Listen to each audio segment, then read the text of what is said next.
The walk today visits numerous tours in the Princetown area on the northwestern part of Dartmoor. It is a very scenic walk and we will see some stunning views. The car park area is dominated by Cock's Tor.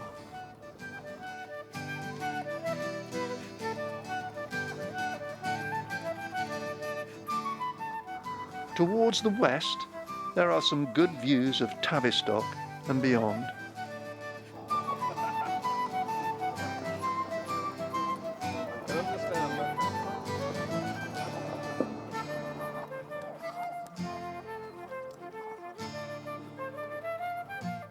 Some of our walkers are able to time their appearance to perfection.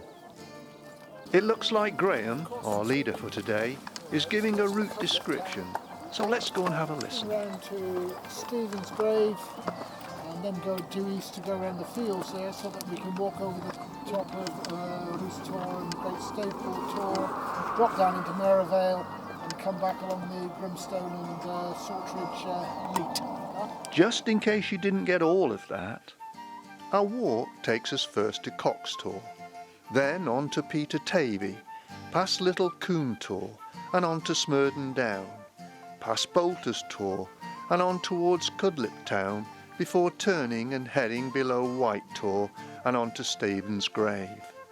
We then climb to Roost Tor, Great Staple Tor and Middle Staple Tor before heading back towards Merivale and along the Grimstone and Saltridge lead.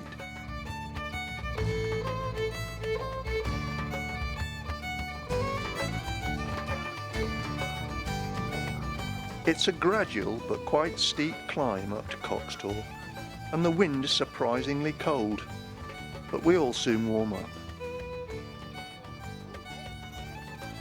We're just below the summit of Cock's Tor, and the views are great. We can clearly see the River Tamar, the rail bridge and Salt Ash. In the far distance I think that is Rame Head, whilst in the near distance is Pew Tor.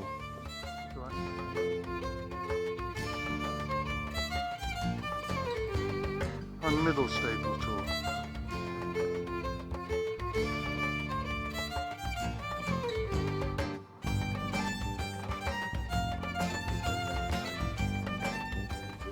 This particular tour differs slightly from most other tours on the moor, as it is composed from greenstone or metamorphic rock, as opposed to the usual granite composition.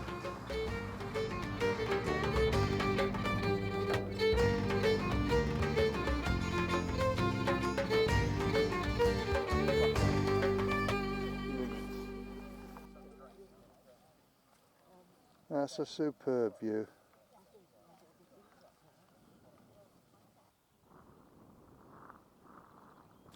Skirting around Cock's Tor, we initially head west and then northwest towards Peter Tavy.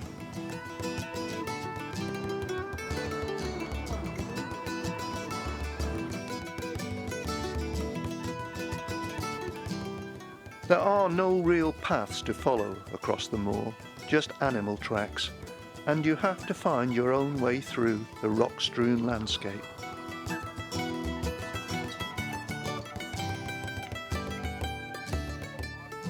Brent Tor is now the dominating high point in the area.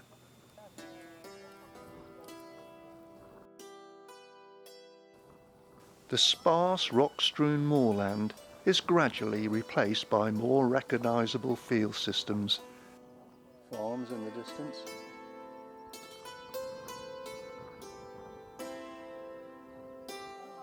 This small group of buildings is in the Uleditch area. They look extremely well kept, and I don't think they're farm buildings, and they're either private residential accommodation or even possibly holiday lets.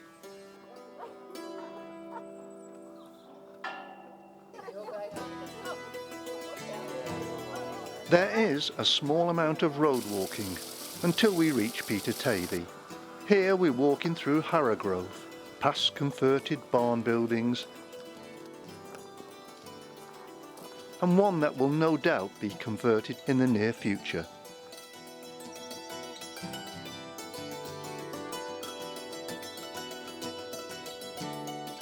The trouble with taking animals on our walks is that you have to get them over any obstacles, such as stiles, which sometimes can be difficult, particularly when, as in this instance, the stile is a high one.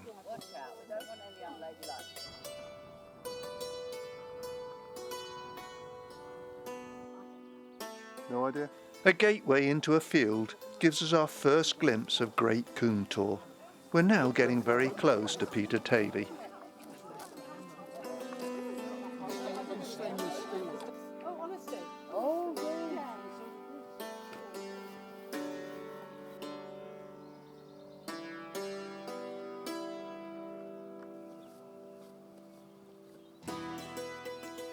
The name Peter Tavy comes from the dedication of its church to St. Peter and the River Tavy, which forms the western boundary.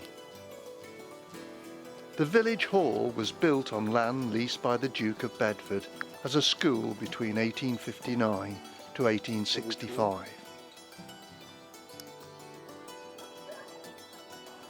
First bluebells.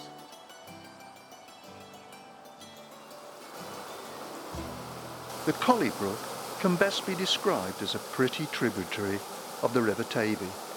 Fed by clear moorland springs, it tumbles down through ancient woodland.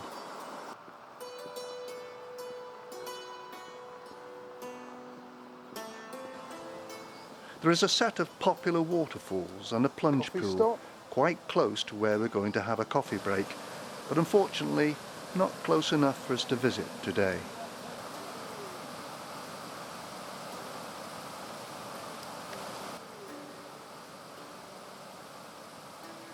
This is such a pleasant area for a break, and I'm sure our walkers are taking it all in. Besides all the food, of course.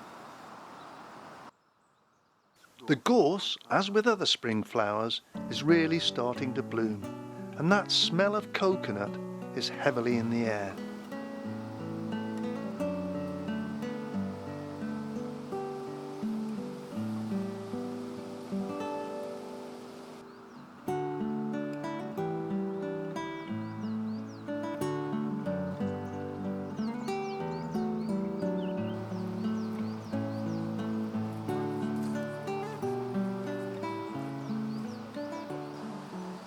Great Combe Tor.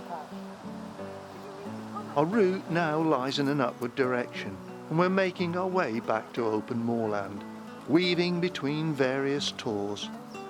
Little Combe Tor through the trees.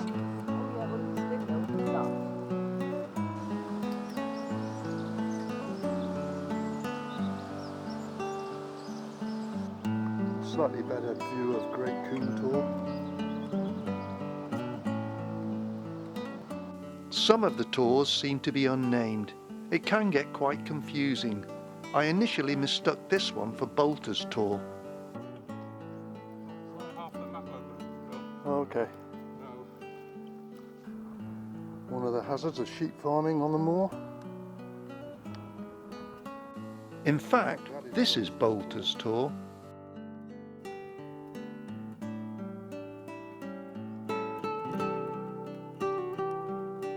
You can't fail to be impressed by the views across the moor, although there are some who are more interested in ourselves rather than those views.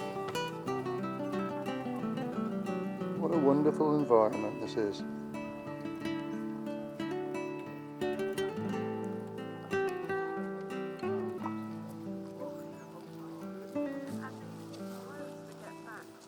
Gorse and the blossom and the blackthorn trees is really coming into its own.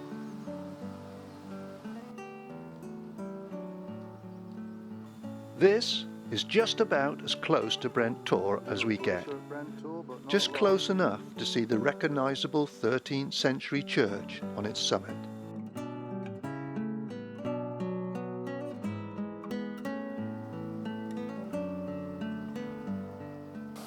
Yet another small brook that forms a tributary of the River Tavy.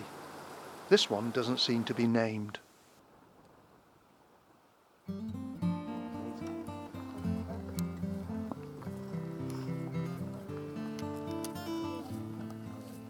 Going back onto the open moor again. In the far distance is White Tor. George Stevens was a 19th century native of Peter Tavy. He fell in love with the daughter of a wealthy farmer.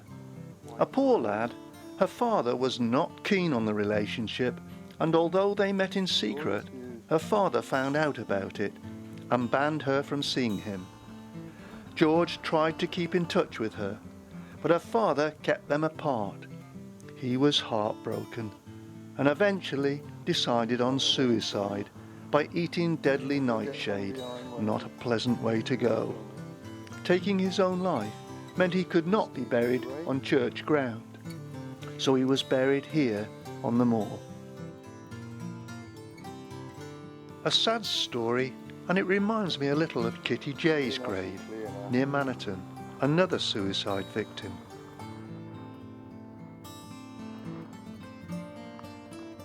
Trekking across the open moor near White Tor, and the ground is very undulating.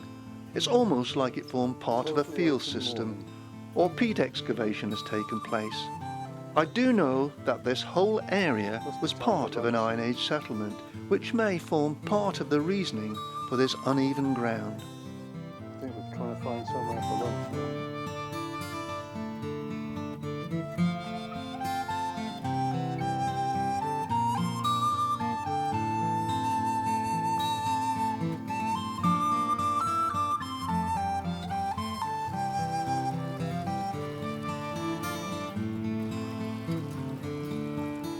Having found a place out of the cold wind behind a wall, it's time for lunch.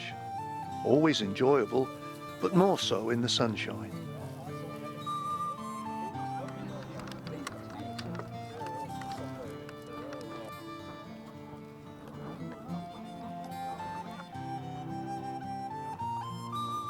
But all good things come to an end, and it's time to move on, heading towards Roost Tor. Moving up again.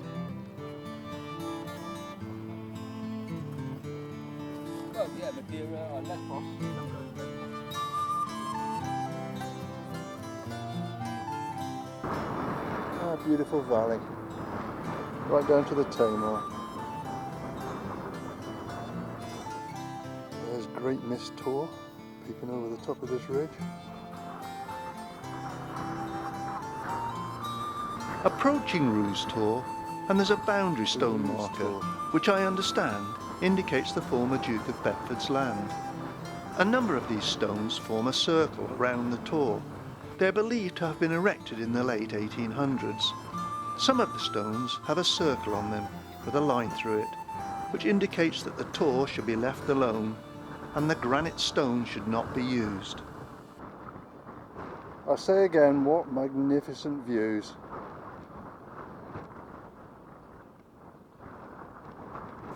All the Tors in this area are so impressive. Huge pieces of granite that have weathered over the centuries. We are very privileged to be here and see them all. Beautiful.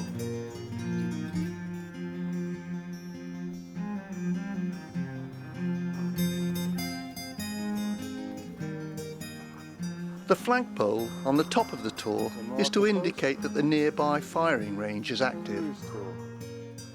But even when this is the case, the Tor can still be visited. On the side of Roost Tor. From Roost Tor, Great Staple Tor is clearly visible and a relatively short distance away across the moor.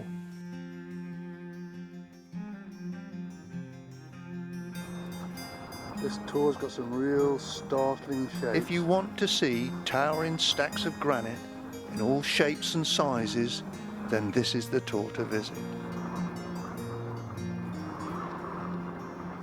Just walking up in between the stacks is quite awesome and well worth a little bit of moorland walking.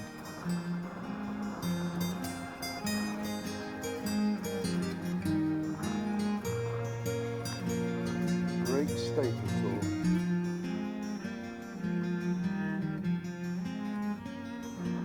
Properly.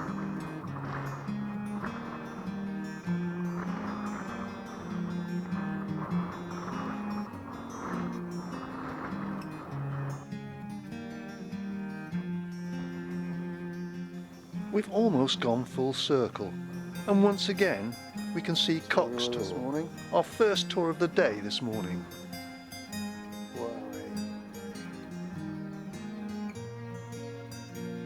This tour may not have the high stacks as in Great Staple Tor, but Middle Staple Tor is still pretty impressive. Middle Staple Tor.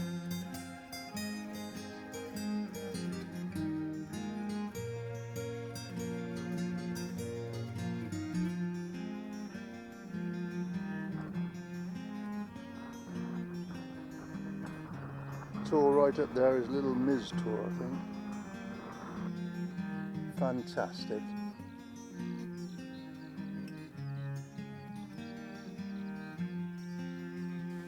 Nestling in the valley is the hamlet of Merivale.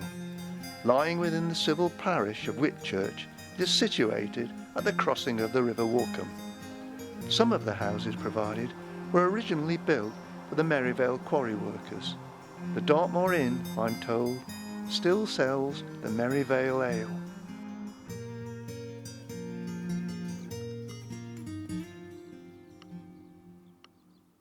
To the right of Merivale and in front of us on the skyline is King's Tor. Wonderful. Middle Staple Tor, looking back up the way we've come. It's so glorious walking down here. This is so beautiful. It almost takes your breath away. The Merivale Quarry was opened in 1875 by William Duke and was expanded and carried on by his son. In the early 1900s, the quarry employed about 100 men. The stone was used for peat pass markers, moorland crosses, and even a war memorial in the Falkland Islands. Merivale Quarry. All quarrying ceased in December 1997.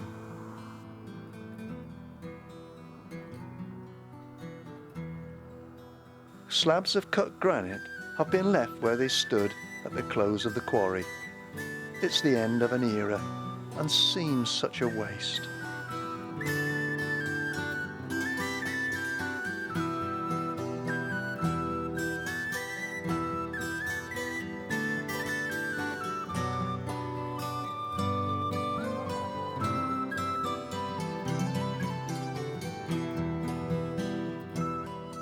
This leat is thought to be at least 500 years old and takes its water from the River Walkham to the west of Great Mist Tor.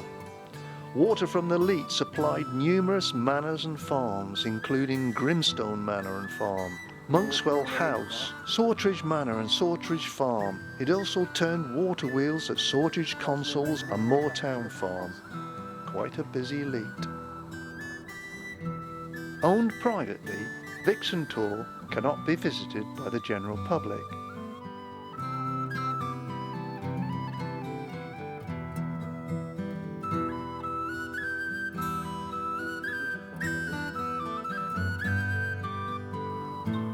Walking over quite boggy ground at the moment. I think the next stop is our cars, where we started earlier. We continue to walk alongside the leat and will shortly be back where we started at Pork Hill. Just the odd stream to cross before then. This has been another great walk, made especially good by the fantastic weather. It's such a great day.